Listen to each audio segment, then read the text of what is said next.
ಒಂದು ಸಾಮಾನ್ಯ ವಿಮಾನ ಪ್ರಯಾಣ, ಆದ್ರೆ ಕೆಲವೇ ನಿಮಿಷಗಳಲ್ಲಿ ಎಲ್ಲ ಬದಲಾಗ್ಬಿಡುತ್ತೆ. ಆಕಾಶದ ಸಾವಿರಾರು ಅಡಿ ಎತ್ತರದಲ್ಲೇ ಭಯ, ರಹಸ್ಯ ಮತ್ತೆ ಏಲಿಯನ್ ಶಕ್ತಿಗಳ ನಡುವೆ ನಡೆಯುವಂತಹ ಈ ಹೋರಾಟದಲ್ಲೇ ಕೊನೆಗೆ ನಿಜವಾಗ್ಲೂ ಬದುಕೋದು ಯಾರು, ಅದ್ರ ಜೊತೆ ಸತ್ತವರೆಲ್ಲ ಮತ್ತೆ ಹೇಗ್ ಬದುಕ್ತಾರೆ ಅನ್ನೋದೇ ಈ ಮೂವಿಯ ಸ್ಟೋರಿ. ಅಂದಾಗೆ ನಾವಿವಾಗ ನೋಡ್ತಿರುವಂತಹ ಮೂವಿ ಬ್ಲಾಕ್ ಬಾಕ್ಸ್ ಅಂತ.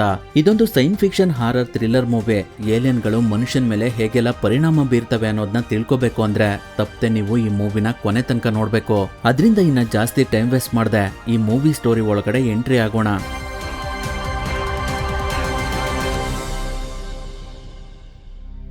ಕತೆ ಶುರುವಾದಾಗ ಜರ್ಮಿ ಅನ್ನೋ ಒಬ್ಬ ವ್ಯಕ್ತಿ ಫ್ಲೈಟ್ ನಲ್ಲಿ ಹೋಗ್ತಿರ್ಬೇಕಾದ್ರೆ ಅಲ್ಲಿ ಆಗ್ತಿರುವಂತ ಸಮಸ್ಯೆನ ಒಂದು ವಿಡಿಯೋ ಮುಖಾಂತರ ಹೇಳ್ತಿರೋದನ್ನ ತೋರಿಸ್ತಾರೆ. ಅದೇನಂದ್ರೆ, ನಾನು ವೇರಾ ಏರ್ಲೈನ್ಸ್ 298 ಫ್ಲೈಟ್ ನಲ್ಲಿ ಟ್ರಾವೆಲ್ ಮಾಡ್ತಾ ಇದ್ದೀನಿ. ನೀವುಗಳು ಈ ವಿಡಿಯೋನ ನೋಡ್ತಾ ಇದ್ರೆ ನಿಮ್ಗೆ ನಾನು ಏನ್ ಹೇಳ್ಬೇಕು ಅಂತಾನೆ ಗೊತ್ತಾಗ್ತಾ ಇಲ್ಲ. ಆದ್ರೆ ನಾನು ಹೇಳೋದ್ನ ನೀವು ನಂಬಲೇಬೇಕು ಅಂತ ಹೇಳ್ತಾ ಈ ಫ್ಲೈಟ್ ಒಳಗಡೆ ಏನೋ ಇದೆ ಅಂತ ಹೇಳ್ತಿರ್ತಾನೆ. ಅಷ್ಟರಲ್ಲಿ ಸೀನ್ ಸ್ವಲ್ಪ ಹಿಂದೆ ಹೋಗ್ಬಿಡುತ್ತೆ. ಅವಾಗ ಜರ್ಮಿ ಸಿಯಾಟಲ್ ಇಂಟರ್ನ್ಯಾಷನಲ್ ಏರ್ಪೋರ್ಟ್ ನಲ್ಲಿ ತುಂಬಾ ಸೈಲೆಂಟ್ ಆಗಿ ಕೂತಿರೋದನ್ನ ತೋರಿಸ್ತಾರೆ. ಆ ಸಮಯದಲ್ಲಿ ಅಲ್ಲಿರುವಂತಹ ಪ್ಯಾಸೆಂಜರ್ಸ್ ಗಳೆಲ್ಲ ಅವರ ಮೊಬೈಲ್ ಗಳಲ್ಲಿ ವಿಡಿಯೋ ರೆಕಾರ್ಡ್ ಮಾಡ್ಕೊಳ್ತಿರ್ತಾರೆ. ಇನ್ ಕೆಲವರು ವಿಡಿಯೋ ಕಾಲ್ ಮಾಡಿ ಮಾತಾಡ್ತಿರ್ತಾರೆ. ಇನ್ ಕೆಲವರು ಅವರ ಮೊಬೈಲ್ ಗಳಲ್ಲಿ ಅವ್ರುಗಳು ಮಾಡಿರುವಂತಹ ಅಡ್ವೆಂಚರ್ ಆಕ್ಟಿವಿಟೀಸ್ ಗಳನ್ನ ನೋಡಿ ತುಂಬಾ ಖುಷಿ ಪಡ್ತಿರ್ತಾರೆ. ಅದಾದ್ಮೇಲೆ ಸ್ವಲ್ಪ ಸಮಯದ ನಂತರ ಅವರೆಲ್ಲ ಒಂದು ಫ್ಲೈಟ್ ಒಳಗಡೆ ಬಂದು ಕೂತ್ಕೊಳ್ತಾರೆ. ಆ ಫ್ಲೈಟ್ ಅಮೆರಿಕದ ಲೂಯಿಸಿಯಾನ ರಾಜ್ಯದ ನ್ಯೂ ಓರ್ಲಿಯನ್ಸ್ ಕಡೆ ಹೋಗ್ತಿರುತ್ತೆ. ಅವಾಗ ನಮ್ಗೆ ಏರ್ ಹೋಸ್ಟೆಸ್ ಆಗಿರುವಂತಹ ಈಮಾ ಮತ್ತೆ ರ್ಯಾಚಲ್ ನ ತೋರಿಸ್ತಾರೆ. ಅದೇ ಸಮಯಕ್ಕೆ ಅಲ್ಲಿಗೆ ಪೈಲಟ್ ಮತ್ತೆ ಕೋ ಪೈಲಟ್ ಕೂಡ ಬರ್ತಾರೆ. ಅವರಿಗೆ ಈ ಮೂವಿನಲ್ಲಿ ಯಾವುದೇ ರೀತಿಯ ಹೆಸರುಗಳನ್ನ ನೀಡಿಲ್ಲ. ನಂತರ ನಮ್ಗೆ ಕ್ಲೋಯಿ ಮತ್ತೆ ಅವಳ ತಾಯಿಯಾದ ಪೌಲನ ತೋರಿಸ್ತಾರೆ. ಅವರು ಕೂಡ ಅದೇ ಫ್ಲೈಟ್ ನಲ್ಲಿ ಟ್ರಾವೆಲ್ ಮಾಡ್ತಿರ್ತಾರೆ. ಜರ್ಮಿ ಕೂಡ ಅದೇ ಫ್ಲೈಟ್ ಗೆ ಬರ್ತಾನೆ. ಇವನ ಹೆಸರು ಬ್ರೇಡ್ ಅಂತ, ಇವಳ ಹೆಸರು ಚೇನ್ ಅಂತ, ಹಾಗೆ ಇವಳ ಹೆಸರು ಲೋರೆನ್ ಅಂತ, ಇವನ ಹೆಸರು ಟೈಲರ್, ಹಾಗೆ ಇವನ ಹೆಸರು ಡರೆನ್ ಅಂತ. ಜರ್ಮಿ ಅವನ ಗರ್ಲ್ ಫ್ರೆಂಡ್ ನ ಕಳ್ಕೊಂಡಿರ್ತಾನೆ. ಅದರಿಂದಾನೆ ಅವಾಗ್ಲಿಂದ ಅವನು ತುಂಬಾ ಸೈಲೆಂಟ್ ಆಗಿ ಅದ್ರ ಬಗ್ಗೆನೆ ಯೋಚನೆ ಮಾಡ್ತಿರ್ತಾನೆ. ಈಗಿರ್ಬೇಕಾದ್ರೆ ಸ್ವಲ್ಪ ಸಮಯದ ನಂತರ ಫ್ಲೈಟ್ ಅಲ್ಲಿಂದ ಹೊರಡುತ್ತೆ. ಅವಾಗ ನಮ್ಗೆ ಒಬ್ಬ ವ್ಯಕ್ತಿನ ತೋರಿಸ್ತಾರೆ. ಅವ್ರ ಹೆಸರು ಸಿಕ್ಲಿ ಅಂತ. ಅವರಿಗೆ ಸಖತ್ ಕೆಮ್ಮು ಬರ್ತಿರುತ್ತೆ. ಹಾಗಾಗಿ ಅವರು ಬಾತ್ರೂಮ್ ಒಳಗಡೆ ಹೋಗ್ತಾರೆ. ಅದೇ ಸಮಯದಲ್ಲಿ ಕ್ಲೋಯಿ ಕೂಡ ಬಾತ್ರೂಮ್ ಒಳಗಡೆ ಹೋಗೋದಕ್ಕೆ ಅಂತ ಬರ್ತಾಳೆ. ಆದ್ರೆ ಅಲ್ಲಿ ಒಂದೇ ಒಂದು ಬಾತ್ರೂಮ್ ಸರ್ವಿಸ್ ಇರೋದ್ರಿಂದ ಅವಳು ಬಿಸ್ನೆಸ್ ಕ್ಲಾಸ್ ನಲ್ಲಿರುವಂತಹ ಬಾತ್ರೂಮ್ ಒಳಗಡೆ ಹೋಗೋದಕ್ಕೆ ಅಂತ ಹೋಗ್ತಿರ್ತಾಳೆ. ಆದ್ರೆ ಅಷ್ಟರಲ್ಲಿ ಡರೆನ್ ಅವಳನ್ನ ತಡೆದು ಈಮಗೆ ಕಂಪ್ಲೇಂಟ್ ಮಾಡ್ತಾನೆ. ಹಾಗಾಗಿ ಈಮ ಕ್ಲೋಯಿಗೆ ಸ್ವಲ್ಪ ವೇಟ್ ಮಾಡು ಅಂತ ಹೇಳಿ ಅಲ್ಲಿಂದ ಕರ್ಕೊಂಡು ಹೋಗ್ತಾಳೆ. ಈ ಕಡೆ ಕ್ಲೋಯಿ ಎಷ್ಟೊತ್ತಾದ್ರೂ ಬಾತ್ರೂಮ್ ಇಂದ ಹೊರಗಡೆ ಬರೋದೇ ಇಲ್ಲ.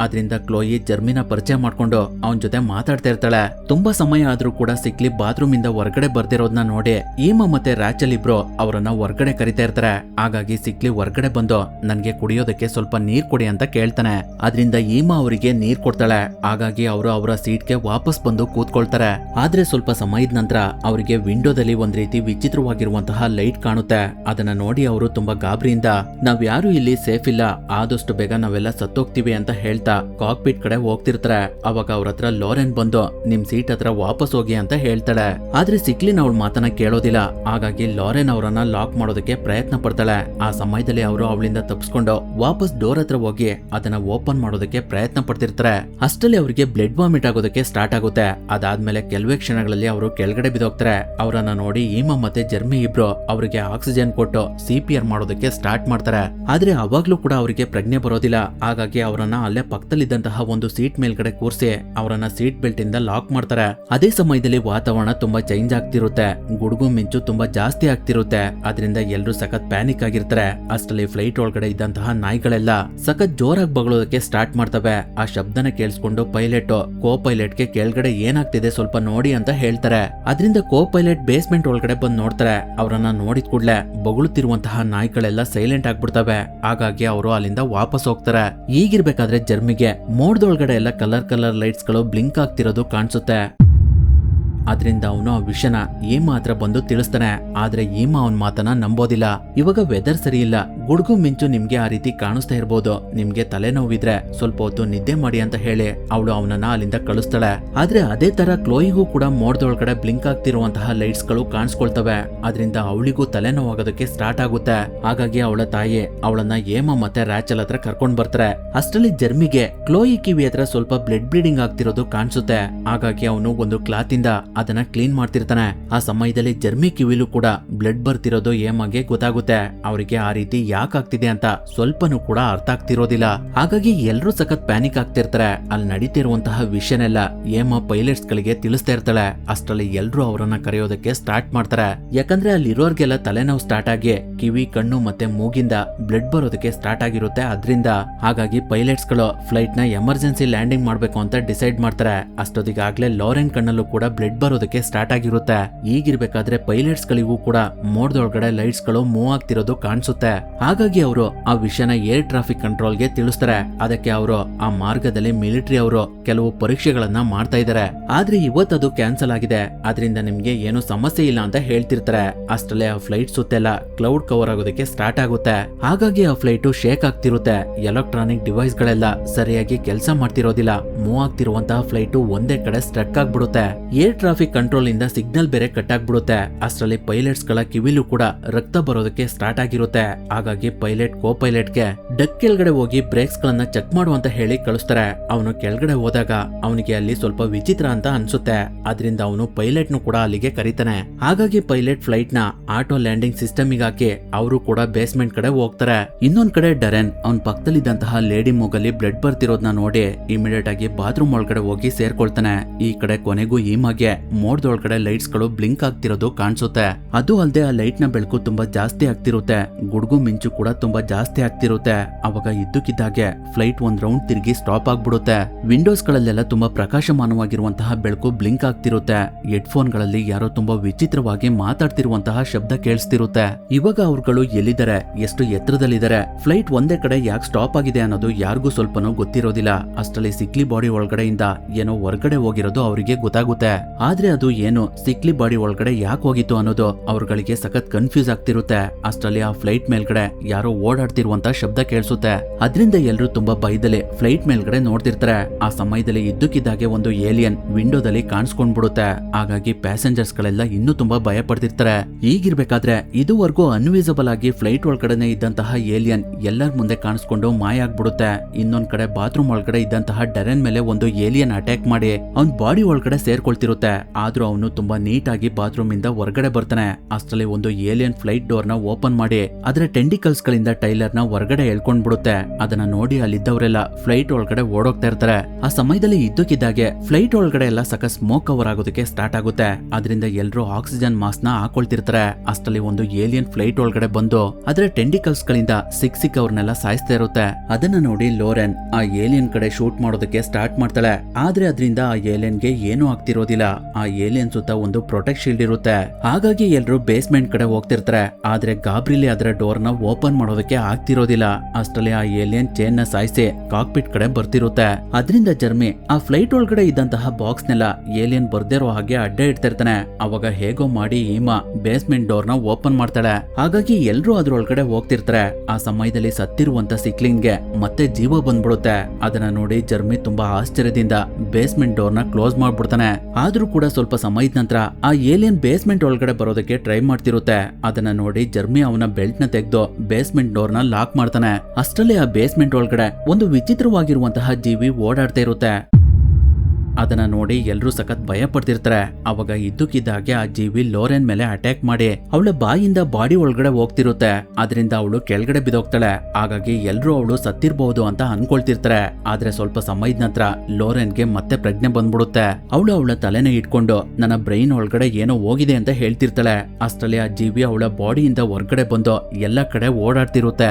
ಇನ್ನೊಂದ್ ಕಡೆ ಬೇಸ್ಮೆಂಟ್ ಇಂದ ಹೊರಗಡೆ ಇರುವಂತಹ ಏಲಿಯನ್ ಕೂಡ ಒಳಗಡೆ ಬರೋದಕ್ಕೆ ತುಂಬಾ ಪ್ರಯತ್ನ ಪಡ್ತಿರುತ್ತೆ. ಅದರಿಂದ ಅಲ್ಲೇ ಪಕ್ಕದಲ್ಲಿದ್ದಂತಹ ಇನ್ನೊಂದು ಕಂಪಾರ್ಟ್ಮೆಂಟ್ ಒಳಗಡೆ ಹೋಗ್ತಿರ್ತಾರೆ. ಆದ್ರೆ ಅಷ್ಟರಲ್ಲಿ ಲೋರೆನ್ ಕೂಡ ಏಲಿಯನ್ ತರ ಕನ್ವರ್ಟ್ ಆಗಿ ಅವಳು ಬ್ರೇಡ್ ಕಾಲನ್ನ ಇಟ್ಕೊಂಡು ಎಳಿತಾ ಇರ್ತಾಳೆ. ಹಾಗಾಗಿ ಜರ್ಮಿ ಅವನನ್ನ ಅಲ್ಲೇ ಬಿಟ್ಟು ಅವನು ಕೂಡ ಬೇರೆ ಕಂಪಾರ್ಟ್ಮೆಂಟ್ ಒಳಗಡೆ ಹೋಗ್ಬಿಡ್ತಾನೆ.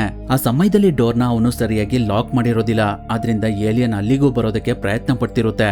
ಅದನ್ನ ನೋಡಿ ಜರ್ಮಿ ಮತ್ತೆ ಆಶರ್ ಇಬ್ರು ಒಂದು ಲಗೇಜ್ ಬಾಕ್ಸ್ ನ ಆ ಡೋರ್ ಹತ್ರ ತಳ್ತಾರೆ. ಹಾಗಾಗಿ ಆ ಏಲಿಯನ್ಗೆ ಆ ಕಂಪಾರ್ಟ್ಮೆಂಟ್ ಒಳಗಡೆ ಬರೋದಕ್ಕೆ ಆಗೋದಿಲ್ಲ. ಅದರಿಂದ ಎಲ್ರು ಇನ್ನೇನ್ ಸೇಫ್ ಆದ್ವಿ ಅಂತ ಅನ್ಕೊಳ್ತಿರ್ಬೇಕಾದ್ರೆ ಅಲ್ಲಿದ್ದಂತ ನಾಯಿಗಳೆಲ್ಲ ತುಂಬಾ ವಿಚಿತ್ರವಾಗಿ ಶಬ್ದ ಮಾಡೋದಕ್ಕೆ ಸ್ಟಾರ್ಟ್ ಮಾಡ್ತವೆ. ಅದನ್ನ ನೋಡಿ ಎಲ್ರು ಇನ್ಮೇಲೆ ನಾವುಗಳು ಇಲ್ಲಿರೋದು ಅಷ್ಟು ಸೇಫ್ ಅಲ್ಲ, ಫ್ಲೈಟ್ ಇಂದ ಕೆಳಗಡೆ ಇಳಿದ್ಬಿಡೋಣ ಅಂತ ಡಿಸೈಡ್ ಮಾಡಿ ಫ್ಲೈಟ್ ಡೋರ್ ನ ಓಪನ್ ಮಾಡ್ತಾರೆ. ಅವಾಗ ಅವ್ರಿಗೆ ಗೊತ್ತಾಗುತ್ತೆ ಅವ್ರುಗಳಿರುವಂತಹ ಫ್ಲೈಟ್ ಕೆಳಗಡೆ ಲ್ಯಾಂಡ್ ಆಗಿಲ್ಲ, ಆಕಾಶದಲ್ಲಿ ಒಂದ್ ಕಡೆ ಸ್ಟಕ್ ಆಗಿದೆ ಅಂತ. ಅದರಿಂದ ಅವರು ಆ ಡೋರ್ ನ ಮತ್ತೆ ಕ್ಲೋಸ್ ಮಾಡ್ತಾರೆ. ಅದಾದ್ಮೇಲೆ ಈಮಾ ಅಲ್ಲಿ ಲಗೇಜ್ ಬಾಕ್ಸ್ ಒಳಗಡೆ ಇದ್ದಂತಹ ಪ್ಯಾರಾಚೂಟ್ ಗಳನ್ನ ಹೊರಗಡೆ ತೆಗೆದು ಇವುಗಳನ್ನ ವೇರ್ ಮಾಡಿ ಎಲ್ರು ಕೆಳಗಡೆ ಡ್ರಾಪ್ ಆಗಿ ಅಂತ ಹೇಳ್ತಾಳೆ. ಅವಳ ಮಾತನ್ನ ಕೇಳಿ ಜರ್ಮಿ, ನಾವೆಲ್ಲ ನಮ್ಮ ಮೊಬೈಲ್ ಗಳಲ್ಲಿ ವಿಡಿಯೋ ರೆಕಾರ್ಡ್ ಮಾಡಿ ಇಲ್ಲಿ ಆಗ್ತಿರೋದ್ನೆಲ್ಲ ಹೇಳಿ ಸೇವ್ ಮಾಡೋಣ, ಅದು ಮುಂದೆ ನಾವೇನಾದ್ರೂ ಬದುಕ್ಲಿಲ್ಲ ಅಂದ್ರೆ ಎವಿಡೆನ್ಸ್ ಆಗುತ್ತೆ ಅಂತ ಹೇಳ್ತಾನೆ. ಅದರಿಂದ ಎಲ್ರು ಅವರ ಮೊಬೈಲ್ ಗಳಲ್ಲಿ ವಿಡಿಯೋ ರೆಕಾರ್ಡ್ ಮಾಡೋದಕ್ಕೆ ಸ್ಟಾರ್ಟ್ ಮಾಡ್ತಾರೆ.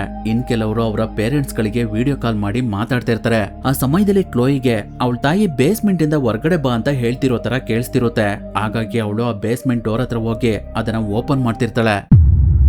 ಅದನ್ನ ನೋಡಿ ಜರ್ಮಿ ಅವಳ ಹತ್ರ ಹೋಗೋಷ್ಟಲೆ ಏಲಿಯನ್ ಅವಳನ್ನ ಮೇಲ್ಗಡೆ ಎಳ್ಕೊಂಡು ಕೆಳಗಡೆ ಬರೋದಕ್ಕೆ ಪ್ರಯತ್ನ ಪಡ್ತಿರುತ್ತೆ. ಹಾಗಾಗಿ ಎಲ್ರು ಇಮಿಡಿಯೇಟ್ ಆಗಿ ಪ್ಯಾರಾಚೂಟ್ ಹಾಕೊಂಡು ಕೆಳಗಡೆ ಹೋಗೋದಕ್ಕೆ ಡೋರ್ ಓಪನ್ ಮಾಡ್ತಿರ್ತಾರೆ. ಅಷ್ಟರಲ್ಲಿ ಆ ಏಲಿಯನ್ ತನ್ನ ಟೆಂಡಿಕಲ್ಸ್ ಗಳಿಂದ ಆಶರ್ ಮತ್ತೆ ಆಸ್ಮಿನ್ ಮೇಲೆ ಅಟ್ಯಾಕ್ ಮಾಡಿ ಅವರನ್ನ ಹೊರಗಡೆ ಎಳ್ಕೊಂಡ್ ಬಿಡುತ್ತೆ.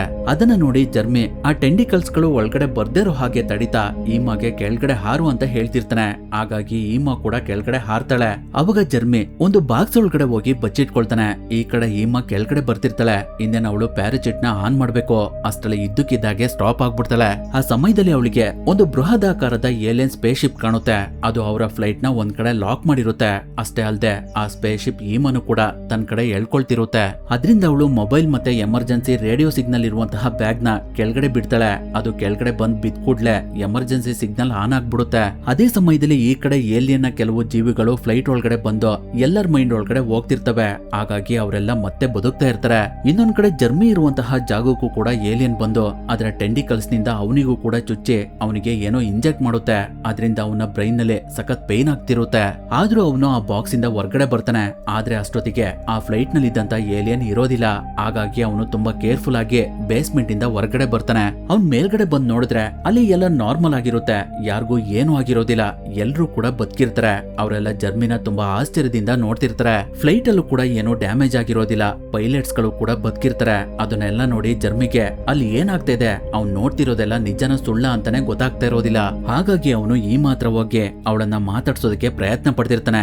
ಆದ್ರೆ ಅವಳು ಜರ್ಮಿ ಗೊತ್ತೇ ಇಲ್ಲ ಅನ್ನೋ ತರ ಬಿಹೇವ್ ಮಾಡ್ತಿರ್ತಾಳೆ. ಲೋರೆನ್ ಬೇರೆ ಎಲೆಕ್ಟ್ರಿಕ್ ಗನ್ ಇಟ್ಕೊಂಡು ಜರ್ಮಿಗೆ ಈಮಾಯಿಂದ ದೂರ ಬಾ ಅಂತ ಹೇಳ್ತಿರ್ತಾಳೆ. ಹಾಗಾಗಿ ಅವನು ಕಾಕ್ಪಿಟ್ ಒಳಗಡೆ ಹೋಗಿ ಡೋರ್ ನ ಕ್ಲೋಸ್ ಮಾಡಿ ಅಲ್ಲಿರುವಂತ ಪೈಲಟ್ಸ್ ಗಳನ್ನ ಸಾಯಿಸ್ಬಿಡ್ತಾನೆ.